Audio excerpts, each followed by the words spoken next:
Here you go. Okay, thanks. Hopefully I'll use this thing right. Can you hear me? Can you hear me? It's weird. It is. It's weird. I'm not used to it. Well, anyway, what I have here for you guys, and many of you probably already know me or know of me, and you know, I'm a libertarian. I've been a libertarian all my life, really. Even though I thought for many years that meant being a Republican, and I was a registered Republican for a long time. And what I'm doing right now is I'm running as a Republican in the 6th District House race for 2012. I'm looking to unseat Goodlatte. And I think he's in his 10th term now, so you know he's due for an upset. His popularity is failing, and it's time for a change.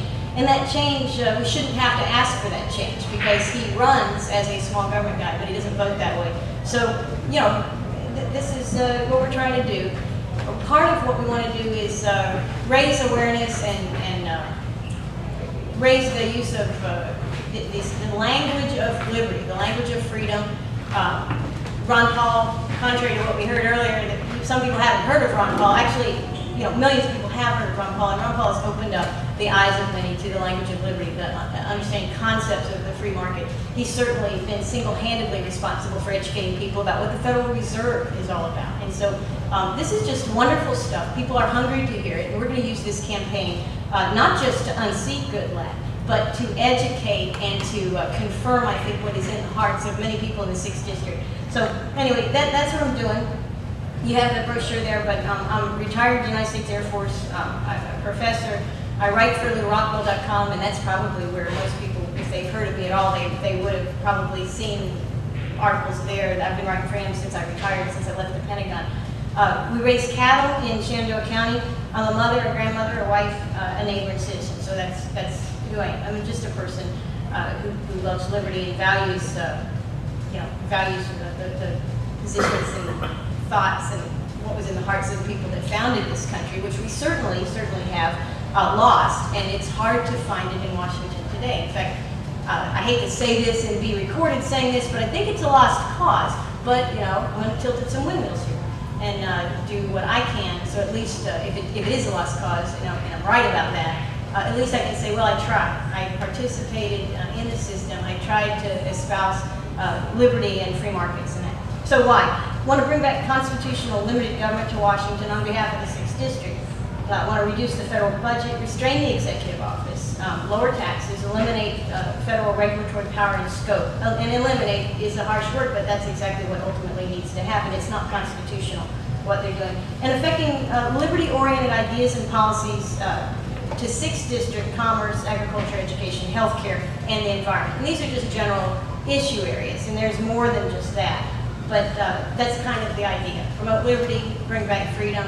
Basically, if you guys picked up a copy of the Declaration of Independence that was over on that table, you know, the simple things that we have. We have is unalienable rights in many ways that have just been ignored. And so we're going to, you know, simple stuff. One of the things there's a lot of things I want to do. In fact, there's some hard questions that people ask. What's the first thing you're going to do? What's the first thing you're going to do? And that's hard to say.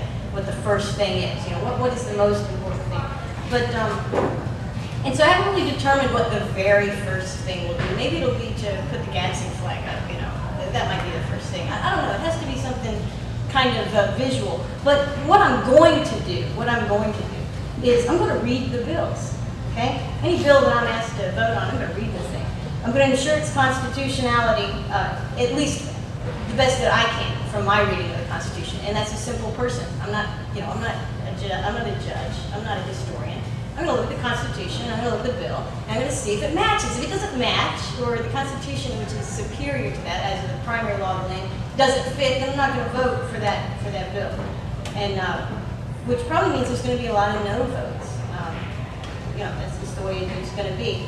I do support the Constitution. I got in trouble in Roanoke last time I was here, I think, or 2 times ago when I was here, because I said I love the Constitution, I will support the Constitution, but I really have a problem with the 16th and 17th Amendment. Let me tell you, I do have a problem with those amendments, okay? Something sick was going on in this country in 1913, and I don't know what it was. I was not alive then. I can't figure out what it was. I don't know. But mistakes were made, okay? We'll use a famous political statement. Mistakes were made, okay? And some of these mistakes include the formation of the Federal Reserve, which also happened in not through an amendment.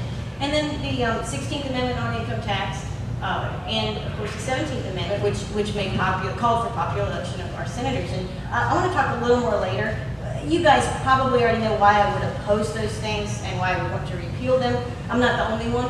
All the fair tax people, and there may be some here, many are Republican. There's a lot of Republican support for fair tax. There's a lot of Democrat and Independent support for fair tax. I'm not a fair taxer, but fair taxers and I will walk hand in hand, arm in arm, joined at the hip, to the first step of the fair tax, and that is to repeal the 16th Amendment. So this is actually quite a popular idea, and I'm all for it. Other than that, working to repeal certain, what I see as inappropriate, mistaken amendments. And you know, we've had mistaken amendments before, right? Prohibition was a mistaken amendment. I mean, it was passed in a progressive era with a lot of emotion. We suffered through it, and a lot of people got rich, and a lot of people were made very unhappy, and some were made poor, and you know, misallocation of resources, a wrong thing to do, taking away of freedom, all kinds of things. And we realized that mistake.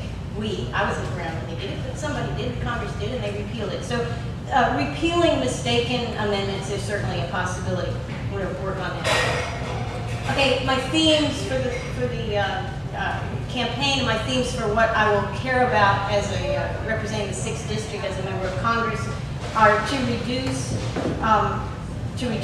reuse, or redirect, and rein in government at all levels. And so some of the things very specifically that I care about that I'm going to work for, and I don't think they're pie in the sky things. I think that talking about these things, yakking about them in front of other congressmen and women, talking even to C-SPAN in an empty auditorium, which seems to be what they usually do when they have something really serious to say, you know, all that is worthwhile.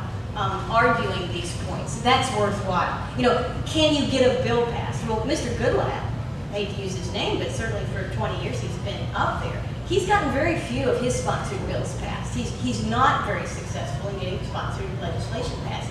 And to his credit, that's not what's really important. What's important is, can you change minds?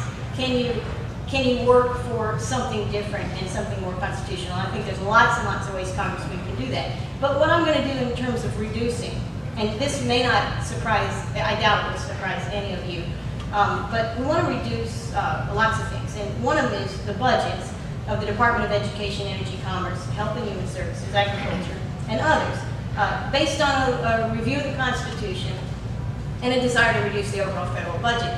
And I hate to diverge here. I say reduce. In some of these cases, I would like to actually eliminate them.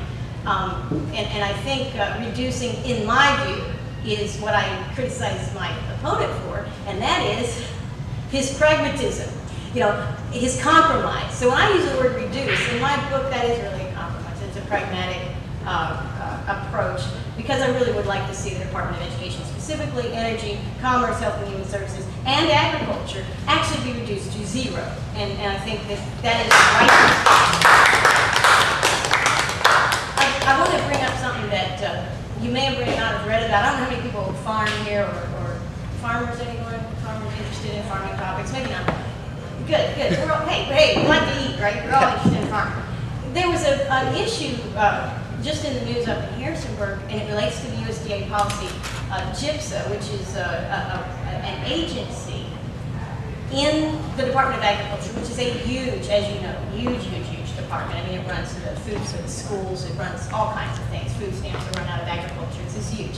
And it has many agencies that implement these executive and regulatory rules, some of which are voted on, some of which are just, you know, executively made. Well, anyway, GIPSA, can't spell it out for you at this time, but it is an agency formed in 1937. It was under FDR, and it had to do with regulating the way farmers and commodity distributors deal with each other.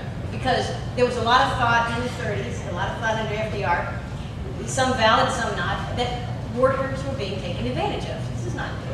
We know this. I mean, we can hear this today on the news if you want. I heard it on the radio coming in. Somebody said rich people take advantage of poor people because they don't pay them enough. So, you know, this is an old complaint.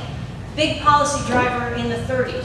So they formed this agency to establish rules and regulations for how big commodity buyers, beef, poultry, grain buyers, will do their business such that the little guy's not taken advantage of. And of course, if you've studied government at all, you understand as soon as the government makes an agency like that, what happens? Well, people in the know discover how to make it work for them. Okay, well anyway, Goodlatte made a good vote. He voted no to give additional money to GIPSA, this agency in USDA, to relook the rules. They wanted more money. So we wanted to make new rules because the poor people and the little man in agriculture is being increasingly taken advantage of. So we want to change the rules. And of course, big ag doesn't want this, and some of the small ag doesn't want this because it's government interference in their business. It's all wrong. And Goodlatte voted correctly. He said, no, we will not. And the Republicans said, no, we will not pay for extra money for this. Keep the rules as they are. What they didn't say is because it benefits our guys that donate to us. And in this case, Goodlatte could have continued that because he knows exactly where his money comes from, big ag. Now, my question, and what I would use this opportunity of the GIPSA debate, which is a very niche debate, okay, but not for 6th District, because we're big agriculture, so 6th District cares about this GIPSA debate. It's important to them. My approach to GIPSA in how it would differ from another Republican, Goodlatte in this case, or any other Republican that's up here, is I would question why we have GIPSA at all, okay? 1937, totally different time, socialism on display, implemented through executive order and through congressional fear. Have we not grown? Have we not moved forward? So why do we have GIPSA at all? What is free market about it? Absolutely nothing. Okay, so we'll fire the guy. And you know, the guy that runs GIPSA is a tort lawyer. He's an attorney that likes to sue these commodity guys. So they're afraid that if he rewrites the rules, he'll do it so that when he does that revolving door, you know, they say, oh, he'll just come back and use his laws that he wrote to sue us more effectively. And of course he will. They know that. That's true. So why don't we just wipe the slate clean and defund GIPSA? This is what I would do. Now, who will complain about that? Well, all the guys benefiting from GIPSA right now. They will complain. But I don't care. This discussion needs to happen. We can't afford it. USDA needs to be cut. So how do we do it? So what are we talking about? What's on people's minds? GIPSA. Okay, cut it. That's the end of it. You know, and again, can one person do it? No. But can one person plant seeds that cause people to ask seriously hard questions? You want free markets? You don't need an agency telling people how to deal with buying and selling agricultural commodities here and abroad, which is what GIPSA does. You don't need it. It's unnecessary. It's a waste.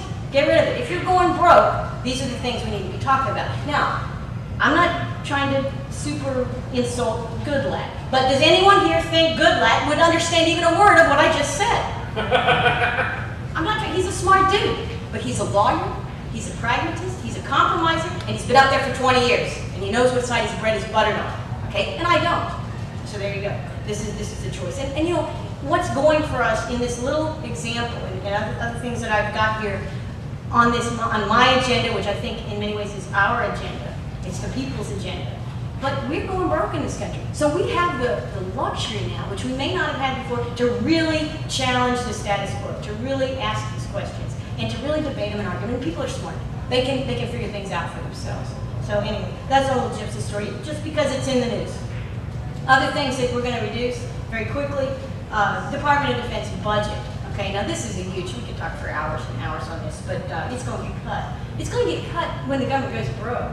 Okay. But it needs to be cut wisely, aggressively, and proactively right now. And in order to do that, of course, you got to understand what you're talking about. And there are a lot of good organizations run by former military people. The Defense Reform Institute in DC is one of them. They lots of ways to cut in a way that doesn't anger all of the bureaucrats and all of the contractors that work for the DoD, that suck from that teat.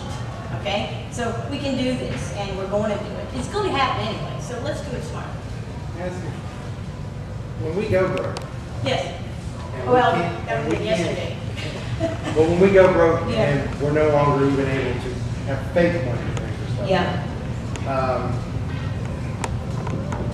Our position in the world has been to use our military power to do the UN's bidding, to do private bankers bidding, whatever it happens to be. Right now, the buildup in the military, the largest buildup in the military is in China.